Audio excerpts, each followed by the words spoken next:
Anthony, you might be a very good example of what Bill is talking about, and it's a delight for us that you were able to step in for Jesse Dillon at the last minute, and because you've got such a wonderful story to tell. But I'd be interested that method of learning that Bill just describes. This sounded like method acting to me. But as an actor, how did you become motivated to begin an organization that is empowering people in Africa, teaching them about AIDS? You're getting ready. You built an organization really from your own personal motivation. You'd kicked around a little bit in autism and other issues, but tell us the story about how you took that. How did you become a change maker? It follows right into what Bill was describing, which is it's about action, and it's about movement and not stopping. It's really that shark element.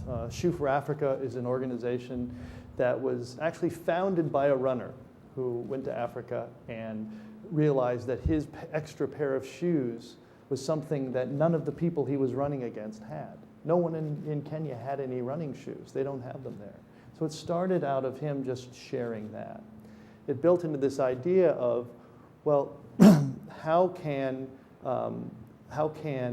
you actually bring people together and make change? And we've found is through the sport of running, or basically through sport. So the short story on Shoe for Africa is that through the medium of sport, we can empower women and use the forum to have AIDS education, HIV testing, and also support education with kids, because we're approaching it all, which is what Bill's point is through the heart.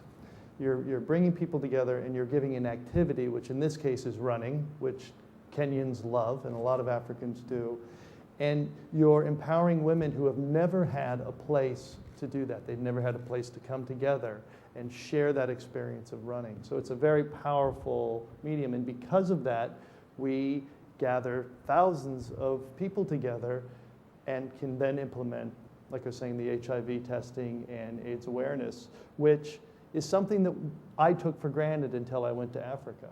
And it really is, to this day, a taboo word, and there's such a stigma attached to HIV that only through them experiencing something in a positive way are we going to help lead towards the education and the empowerment of women. So, but to pick up on some of this, did you obviously didn't go ask permission to start Shoe for Africa. How did you do it?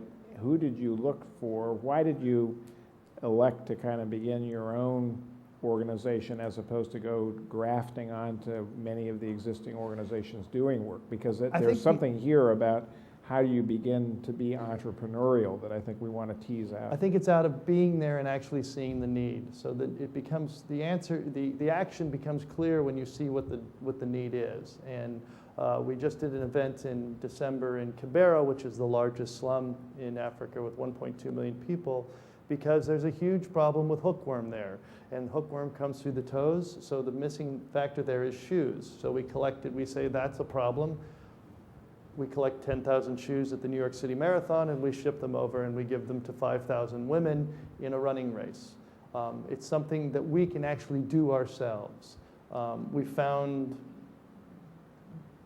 being self-motivated and actually being able to achieve what we can do, we find better than waiting for trying to raise money to go do something else. So, does your own prominence as someone who's in the popular culture, did that open doors? Did it make it easier? It does. I mean, our biggest project right now is we've been asked by the government to help build the Shoe for Africa Children's Hospital. It'll be the largest children's hospital in Africa, 250-bed hospital.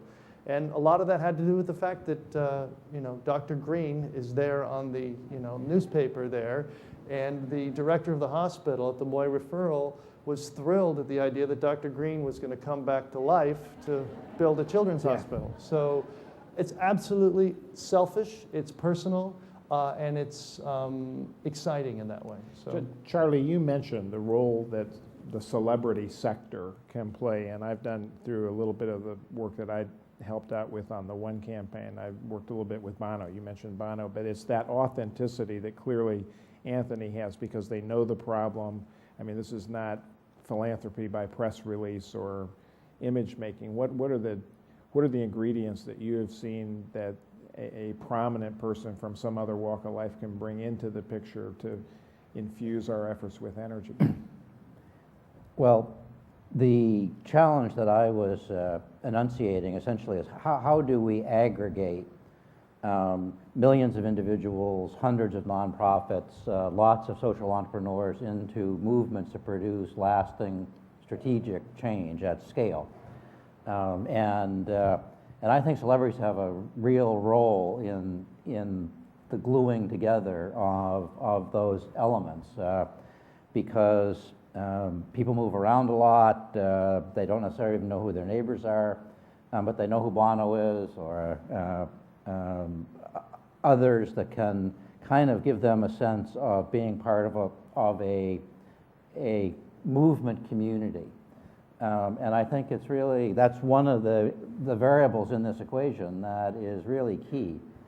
There aren't that many Bonos around. I think it's got to be somebody that stays the course, learns the issues, is really inwardly attached to the issue, because I think people have really learned to spot phoniness when it's there. So you need those qualities, but I think Paul Newman represented that. I think Bono represents that. I think these global social movements need that kind of symbol of what the individual efforts are really all about.